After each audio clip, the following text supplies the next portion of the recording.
Hello everyone. तो ये part 3 है जो हम लोग टैब्ल्यू के लेसन्स देख रहे हैं और इस पार्ट में हम लोग देखने वाले हैं लाइन चार्ट। ठीक है, तो लाइन चार्ट बनाने के लिए जो मोस्ट बेसिक एंड फंडामेंटल चीज़ें हैं उसको डिस्कस करेंगे। पिछले क्लास के रिवीजन से चालू करते हैं। तो लास्ट टाइम हम लोगों ने एक बार चार्ट बनाया था। तो पहले देखेंगे कि जो चार्ट हम लोगों ने बनाया था, यहाँ टैब्ल्यू पे हम लोगों ने एक बार बार चार्ट इसको क्रिएट किया था। ठीक है, तो पहली चीज जो देखने वाले हैं वो यहाँ पे क्या है कि how to rename a sheet as bar chart. तो उसका नाम हम लोग बार चार्ट रीनेम करना है। ठीक है, तो ये शीट है, इसको डबल क्लिक करो और इसका रीनेमिंग कर सकते हो as bar chart. Right, press enter, तो ये हो गया। ठीक है, दूसरा तरीका क्या है, राइट क्लिक करोगे, ठीक है, यहाँ पे रीनेम पे करोगे और बार चार्ट। ठीक है, तो ये दो तरीके हैं उसको रीनेम करने के। Coming back to our workbook, तो लास्ट लेसन में हम लोगों ने एक चैलेंज दिया था। राइट, तो इस वाले ग्राफ में हम लोगों ने क्या प्लॉट किया था, हम लोग ने genre versus box office world wide collection को प्लॉट किया था। ठीक है, तो मैंने एक चैलेंज दिया था जो कि था कि studio versus box office collection को प्लॉट करना है। तो आई होप सबने ये चीज़ कर ली होगी और ये एक्चुअली इजी है। तो इसको वापस से यहाँ पे मैं करके बता रहा हूँ और तुम लोग चेक कर सकते हो। और जिन लोगों ने नहीं किया है उन लोग के लिए भी कोई इशू नहीं है, वो लोग यहाँ पे देख करके उस चीज़ को फॉलो कर सकते हैं। तो यहाँ पे एक और शीट को ऐड करो और इसका रीनेम हम लोग कर देते हैं स्टूडियो। ठीक है, तो वो बार चार्ट क्रिएट करने के लिए हम लोगों को स्टूडियो को लेकर के कहाँ लाना पड़ेगा, कॉलम्स पे या फिर रोज में। ठीक है, तो जिन्होंने कॉलम्स आंसर दिया है उनका सही है, तो स्टूडियो को ला करके हम लोग कॉलम्स पे रख देंगे। क्यों कॉलम्स पे रखेंगे, क्योंकि लास्ट लेसन में जैसा कि मैंने बताया था कि वो क्या करेगा कि उसके कॉलम्स क्रिएट कर देगा। ठीक है, ये देखो, तो इसने कॉलम्स क्रिएट कर दिए। ये 20th सेंचुरी फॉक्स, ये एक स्टूडियो का नाम है। राइट, ये 21 लैब्स एंटरटेनमेंट, ये एक स्टूडियो का नाम है। ठीक है, ये अमेजन अमेजन स्टूडियोज, ये एक स्टूडियो का नाम है जहाँ पे फिल्में बनती हैं। ठीक है, तो उसने कॉलम्स क्रिएट कर दिए। अब इसके अंदर देखो एबीसी एबीसी करके दिखा रहा है, मतलब इसके अंदर डेटा नहीं है। इसके अंदर डेटा हम लोगों को डालना है। कौन सा डेटा डालना है, box office world wide collection का डेटा डालना है। तो वो हम लोग यहाँ से रोज से डालेंगे। ठीक है, ये सारा डेटा यहाँ पे आ गया है। ठीक है, तो यही करना था जो चैलेंज नंबर 1 था उसमें। ठीक है, नेक्स्ट क्या है, तो अब इसमें और क्या ऐड कर सकते हैं। तो इसमें हम लोग डिफरेंशिएशन के लिए जो मार्कर्स यूज करते हैं, तो बेसिकली कलर और लेबल यूज कर सकते हैं। ठीक है, वो कैसे यूज करना है, तो स्टूडियो को लेकर के अगर कलर पे यहाँ पे ड्रॉप करोगे, ठीक है, तो ये देखो ये सारे स्टूडियोज के कलर अलग हो गए। और ये इस चीज़ का लेजेंड है कि 20th सेंचुरी फॉक्स जो है वो ब्लू में है, 21 लैब्स एंटरटेनमेंट लाइट ब्लू में है। ठीक है, ये अन्नपूर्णा पिक्चर्स ग्रीन में है, इस तरीके से। और फिर नेक्स्ट है लेबल। तो लेबल मतलब यहाँ ऊपर में जो नंबर लिखा हुआ होता है, ठीक है, उसको लेबल बोलते हैं। तो लेबल में क्या डिस्प्ले करना है, बॉक्स ऑफिस कलेक्शन डिस्प्ले करना है। जैसे यहाँ पे बॉक्स ऑफिस कलेक्शन डिस्प्ले कर रहा है 4167100000। ठीक है, इसी चीज़ को यहाँ ऊपर चाहिए। ठीक है, तो बॉक्स ऑफिस वर्ल्ड वाइड को लेकर के आएंगे और यहाँ लेबल पे ड्रॉप कर देंगे। लेवल शो कर रहा है, लेकिन अभी इसमें एक इशू है कि ये देखने में उतना यूज़र फ्रेंडली नहीं लग रहा है। ठीक है, तो कोई भी इस रिपोर्ट को देखेगा तो उसको उतना अच्छा नहीं लगेगा, उतना इजी भी नहीं है इसको समझना, विजुअलाइज करना और डिसीजंस लेना। तो इसीलिए हम लोग इसको थोड़ा सा बेटर बनाएंगे, विजुअली अपीलिंग बनाएंगे। तो यहाँ हम लोग फॉर्मेट पे जाएंगे। तो यहाँ पे हम लोग डिफ़ॉल्ट पे जाएंगे और जो नंबर्स है, तो ये बेसिकली क्या रिप्रेजेंट कर रहे हैं, ये नंबर्स हैं। ठीक है, तो नंबर्स का हम लोग जो है उसको एडिट करेंगे। तो ये नंबर कस्टम पे जाएंगे और यहाँ पे डेसिमल्स नहीं चाहिए हमको, क्योंकि वो देखने में उतना सही नहीं लग रहा है। और डिस्प्ले यूनिट्स में ये नंबर बहुत ज़्यादा बड़ा लग रहा है एक ग्राफ में देखने के लिए, तो इसको और छोटा कर देंगे। ठीक है, तो इसको अगर बिलियंस में देखेंगे तो वो काफ़ी छोटा हो जा रहा है, तो क्या इसको हम लोग मिलियंस में कर सकते हैं। ठीक है, तो अगर देखोगे तो अब ये बेटर दिख रहा है, 33 million, 37 million, this is much better. और प्रीफिक्स में अगर हम लोग डॉलर डाल दें तो समझ में आया कि हाँ ये रेवेन्यू है। ठीक है, तो ये यहाँ से हो गया और इसको यहाँ से हम लोग क्लोज कर देंगे। तो ये पहले से काफ़ी बेटर दिख रहा है, सीधा सीधा समझ में आ रहा है कि इसका जो भी बॉक्स ऑफिस कलेक्शन था वो 4167 मिलियन है। ठीक है, अब नेक्स्ट देखते हैं क्या है। तो नेक्स्ट इसमें है sort by box office collection. तो ये हम लोगों ने कर लिया है, ये हम लोगों ने कवर कर लिया, ये कवर कर लिया। नेक्स्ट है to sort by box office collection. ठीक है, अब ये कैसे करना है इसको देखते हैं। तो अगर बॉक्स ऑफिस कलेक्शन से सॉर्ट करना है तो ये जो बॉक्स ऑफिस वर्ल्ड वाइड यहाँ पे लिखा हुआ है इसके बगल में सॉर्ट का बटन है, इसको अगर क्लिक करोगे तो देखो जिसका बॉक्स ऑफिस कलेक्शन सबसे ज़्यादा होगा, ठीक है, जो कि है वॉल्ट डिज्नी पिक्चर्स, जिसका कि बॉक्स ऑफिस कलेक्शन है 13,771 मिलियन। ठीक है, तो हम लोगों ने सॉर्ट कर दिया मैक्सिमम से लोवेस्ट के लिए। और एक बार क्लिक करोगे तो ये फिर मिनिमम से मतलब ये असेंडिंग ऑर्डर में चले जाएगा। ठीक है, और दोबारा एक बार क्लिक करोगे तो वो फिर सारा सॉर्टिंग खत्म हो जाएगा, जो ओरिजिनली जैसा था वो वैसा ही आ जाएगा। ठीक है, तो बॉक्स ऑफिस कलेक्शन की सॉर्टिंग हो गई। अब आज जो एक्चुअली हम लोग कवर करने वाले हैं वो है लाइन चार्ट्स। ठीक है, तो ये सारी चीज़ें लाइन चार्ट में आती हैं, राइट। तो इसके लिए एक नया शीट बनाएंगे जिसका कि नाम रखेंगे लाइन चार्ट रीनेम।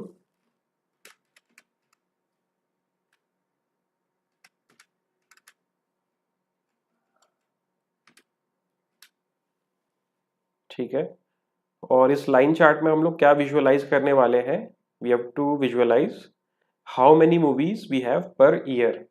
एक ईयर में कितनी मूवीज हो रही हैं। तो बताओ कि एक्स एक्सिस में क्या आएगा और वाई एक्सिस में क्या आएगा। ठीक है, तो जिन्होंने सही आंसर दिया है उनका है कि एक्स एक्सिस में आएगा ईयर, ठीक है, और वाई एक्सिस में आएगा नंबर ऑफ मूवीज।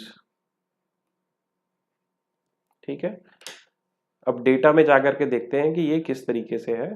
तो अब डेटा में देखोगे तो डायरेक्टली ईयर का कुछ यहाँ पे दिया नहीं हुआ है। ठीक है, लेकिन अगर ध्यान से देखोगे तो यहाँ पे इसका जो आइकन है, ठीक है, वो कैलेंडर का बना हुआ है।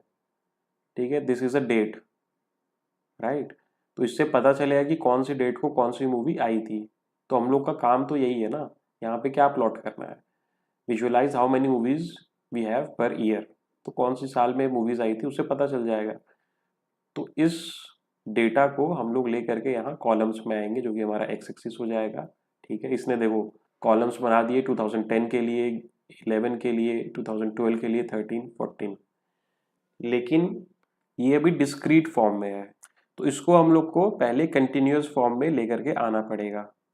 ठीक है, तो ये सारी चीज़ें डिस्क्रीट अगर इस एरिया में है तो ये डिस्क्रीट है, अगर इसको सेलेक्ट करोगे तो ये कंटिन्यूअस हो जाएगा। ठीक है, तो ईयर हम लोग यहाँ पे सेलेक्ट कर रहे हैं। तो जैसे ही सेलेक्ट किए तुम लोग देखो वो कॉलम्स से सीधा क्या बन गया है कि एक्सिस बन गया है, कंटिन्यूअस एक्सिस बन गया है। ठीक है, now it is no more a column, it is a continuous axis. ठीक है, अगर वापस करके दिखाऊं मैं, अगर यहाँ पे ईयर को सेलेक्ट करोगे तो देखो अभी कॉलम के फॉर्मेट में है। ठीक है, लेकिन जैसे ही तुम इसको कंटिन्यूअस वाले ईयर पे सेलेक्ट करोगे तो ये ऑटोमेटिकली एक्सिस बन जाता है। अब डिस्क्रीट और कंटिन्यूअस क्या होता है, तो टैब्ल्यू में एक कंसेप्ट होता है डिस्क्रीट एंड कंटिन्यूअस का।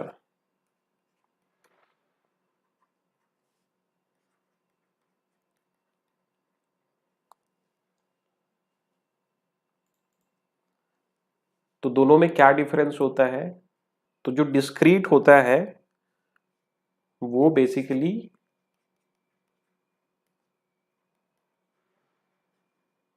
इंडिविजुअली सेपरेट होता है,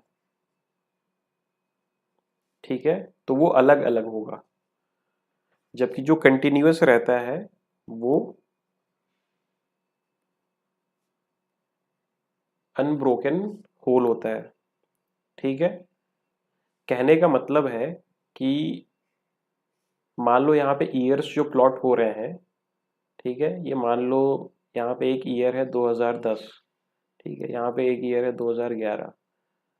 अगर जो डेटा प्लॉट हो रहा है वो 2010 के लिए अलग से हो रहा है और 2011 के लिए अलग से हो रहा है, तो what is this, this is discrete. और वहीं पे अगर ये दोनों चीज़ें कंटिन्यूअसली हो रही है, यानी कि मान लो 2010 यहाँ पे है, 2011 यहाँ पे है, ठीक है, लेकिन एक कंटिन्यूअस लाइन आ रही है, ठीक है, तो ये कंटिन्यूअस हो जाता है। तो लाइन चार्ट बनाने के लिए हमको कंटिन्यूअस की ज़रूरत है, ठीक है। और दूसरा तरीका इसको पहचानने का ये है कि जो डिस्क्रीट होता है वो एज अ ब्लू पिल के थ्रू रिप्रेजेंट होता है, जबकि अगर कंटिन्यूअस है तो वो एक ग्रीन पिल के थ्रू रिप्रेजेंट होता है, ठीक है। तो अगर तुम लोगों ने नोटिस किया होगा तो शुरुआत में ये जो पिल था, अगर इसको हम लोग डिस्क्रीट रहने देते तो ये देखो यहाँ पे ब्लू है, ठीक है, और अगर यहाँ पे हम लोग कंटिन्यूअस पे ले जाते हैं तो देखो ये अपने आप ग्रीन हो जाता है, ठीक है। ये एक डिफरेंस है। दूसरा क्या है कि जो कि मैंने पहले भी बताया कि ये कॉलम के फॉर्म में रहेगा, ठीक है, जबकि यहाँ पे जब हम लोगों ने चेंज किया तो वो एक एक्सिस बन गई, ठीक है। और चौथा एक डिफरेंस है कि यहाँ पे हम लोग फिल्टर कर सकते हैं इंडिविजुअल एलिमेंट पे, ठीक है, जबकि यहाँ पे जब हम लोग फिल्टर करेंगे तो वो इन अ रेंज होगा, इंडिविजुअल एलिमेंट नहीं होगा। तो जैसा कि हम लोगों ने ग्राफ में यहाँ पे देखा, जब यहाँ पे फिल्टरिंग लगाएंगे तो क्योंकि ये डिस्क्रीट है तो 2010 से हम लोग फिल्टर मार सकते हैं, तो 2010 में जितनी मूवीज रहेंगी वो पॉपुलेट हो जाएंगी, 2011 में जितनी मूवीज होंगी जब उसको फिल्टर करेंगे तो वो पॉपुलेट हो जाएंगी। लेकिन यहाँ पे ऐसा पॉसिबल नहीं है, लाइन चार्ट में नहीं है, यहाँ पे एक रेंज देना पड़ेगा कि मेरे को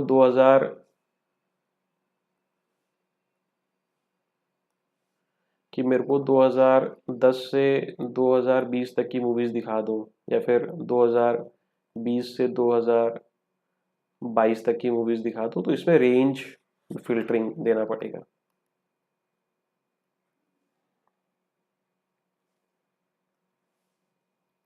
ठीक है, तो ये डिफरेंसेस होते हैं। तो यहाँ पे हम लोगों ने क्या क्या चीज़ें कवर कर ली हैं कि हम लोग अब विजुअलाइज करने जा रहे हैं लाइन चार्ट के थ्रू कि how many movies we have per year, ठीक है। इन थिएटर्स को हम लोगों ने कॉलम में डाला, क्यों डाला वो डिस्कस कर लिया हम लोगों ने। डिस्क्रीट और कंटिन्यूअस के बीच में जो डिफरेंस है और उसको कैसे यूज करना है वो डिस्कस कर लिया। हेडर टू एक्सिस कन्वर्जन, ठीक है, वो हम लोगों ने डिस्कस कर लिया, ठीक है। अब यहाँ पे अगर देखोगे तो हम लोग को बेसिकली एक साल में कितने मूवीज आई हैं वो बताना है। बेसिकली अब हम लोग को नंबर ऑफ मूवीज प्लॉट करवाने हैं, ठीक है, तो वो हम लोगों को डेटा में डालना है, यानी रोज में डालना है, ठीक है। तो अब अगर ध्यान से देखोगे तो यहाँ पे एक फील्ड है रोटेन टोमेटोज करके, इसको यहाँ पे अगर डिस्क्राइब पे क्लिक करोगे तो इस फील्ड का पूरा इंफॉर्मेशन वो शो करेगा। तो rotten tomatoes top 200 of 2010.csv ये जो फाइल है उसका नाम है। और इसने बेसिकली क्या किया है, तो पहले तो ये देखो कि सारे जो है इसमें स्ट्रेट फॉन्ट यूज हुआ है, लेकिन इसमें इटैलिसाइज्ड यूज हुआ है, ठीक है। कहने का मतलब कि ये फाइल में नहीं था, इसको टैबलू ने खुद जनरेट किया है, ठीक है। ये इससे फाइल पे कुछ भी असर नहीं पड़ता है, लेकिन इससे विजुअलाइजेशन में हेल्प होता है। बेसिकली वो क्या करता है, कुछ भी जो डेटा आइटम्स रहते हैं उसका काउंट और वो सम निकाल देता है, ठीक है। तो ये बेसिकली क्या है, count of all the records, ठीक है, यानी कि count of all the movies है। तो यहाँ पे अगर देखोगे तो इसका जो एग्रीगेशन यूज हुआ है वो काउंट है, ये टैबलू जनरेटेड है, तो वो पहचान सकते हो क्योंकि ये इटैलिसाइज्ड उसमें है। इसके बारे में और आगे चल करके पढ़ेंगे, ठीक है। तो अब हम लोगों को नंबर ऑफ मूवीज को प्लॉट करवाना है, तो इसको लेकर के यहाँ हम लोग रोज में डाल देंगे, ठीक है। तो एज सिंपल एज दैट हमारा जो ये लाइन चार्ट है वो प्लॉट हो गया है।